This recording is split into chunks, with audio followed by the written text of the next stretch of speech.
யார் ஒரு மனிதன் தொழுகையை வேறும் என்று விடுகின்றானோ, அந்த தொழுகையை அசமந்த போக்கு காட்டுகின்றானோ, அவன் இறைஞராக இருப்பானாக விடுகின்றான், அவன் காவிராக இருந்தான் என்று நபிகள் நாயகம் ஸல்லல்லாஹு அலைஹி வஸல்லம் அவர்கள் அழகாக தெளிவாக நமக்கு சொல்லி காட்டுவதை நாம் பார்க்கக்கூடியதாக இருந்து கொண்டிருக்கிறது.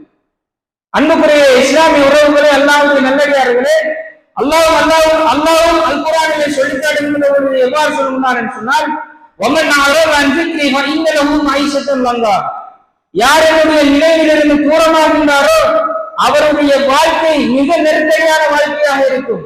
அவர் நெருக்கடியை தான் சந்திப்பார். அவர் காலையில் எழுந்தால் அவருடைய வாழ்க்கை நெருக்கடியாகத்தான் இருக்கும். மறுநாள் தூங்குகின்ற பொழுது அவர் நெருக்கடியாகத்தான் தூங்குவார். அன்றாட வாழ்க்கை, அன்றாட வேலைகளை செய்கின்ற பொழுது அவர் கஷ்டத்தை எதிர்கொள்ளக்கூடியவர்களாக இருப்பார். இமாம்கள் இதற்கு சொல்கின்ற போது ஒமன் அன்பிக்கிறேன் சொல்கின்ற அந்த ஞாபகம் என்பது தொழுகை என்று இமாம்கள் சொல்லி காட்டுவதை நாம் பார்க்கக்கூடியதாக இருந்திருக்கிறது. அன்புக்குரிய இஸ்லாமிய உறவுகளே, அல்லாஹ்வுடைய நல்லடியார்களே, ஒரு மட்டும்தான் உமர் ரலியல்லாஹு அன்ஹு அவர்களுடைய அந்த சம்பவத்தை நானும் நீங்களும் என்னுடைய வாழ்க்கையிலும் உங்களுடைய வாழ்க்கையிலும் முன்னிறுத்தி பார்க்க வேண்டும். தனிமையில இருந்து கொண்டு நான் செய்வது சரிதானா என்று நாம் ஒவ்வொருவரும் நம்முடைய ஆழ்மரத்தை கை வைத்து கேட்டுக்கொள்ள வேண்டும். எந்த அளவுக்கு என்று சொன்னால், உமர் ரலியல்லாஹு அன்ஹு அவர்கள் ஹிஜ்ரி 23 ஆட்சியில் வந்திருக்கிறார்கள்.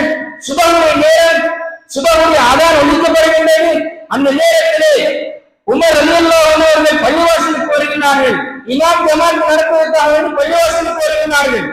வந்து சபுகளை எல்லாம் சரிபார்த்து சீர் செய்து விட்டதற்கு பின்னால் உமர் ரலியல்லாஹு அன்ஹு அவர்கள் இமாமத் செய்வதற்காக வேண்டி முன்னால் இருக்கின்றார்கள். அந்த நேரத்திலே அவர்களுக்கு பின்னால் நின்ற அபூ லுஅ்லுஅல் மஜூஸி என்கின்ற நெருப்பு வணங்கி உமர் ரலியல்லாஹு அன்ஹு அவர்களுடைய இடுப்பிலே சரமாரியாக குத்துகின்றான். உடனே உமர் ரலியல்லாஹு அன்ஹு அவர்கள் பின்னால் நின்ற அப்துர்ரஹ்மான் இப்னு அவ்ஃப் ரலியல்லாஹு அன்ஹு அவர்களை கையை பிடித்து இழுத்து இமாமத் செய்யும்படி சொல்லுகின்றார்கள்.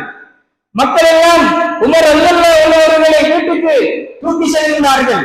அந்த நேரத்திலே மயக்கத்திலே இருக்கின்றார்கள் உமர் ரலியல்லாஹு அன்ஹு அவர்கள். அந்த நேரத்திலே இப்னு அப்பாஸ் ரலியல்லாஹு அன்ஹு அவர்கள் தலைமாட்டிலே இருந்து சொல்லுகின்றார்கள். உமர் ரலியல்லாஹு அன்ஹு அவர்கள் கண் விழிக்கின்றார்கள். உடனே சொல்லுகின்றார்கள், யா அமீருல் முஃமினீனே, நீங்கள் இன்னும் சுபஹுடைய தொழுகை நிறைவேற்றவில்லை என்று சொல்லுகின்றார்கள். சூரியன் உதயமாகின்றது, சூரியன் உதயமாகிவிட்டது. அந்த நேரத்திலே அவரிடத்திலே சொல்லப்படுகின்றது.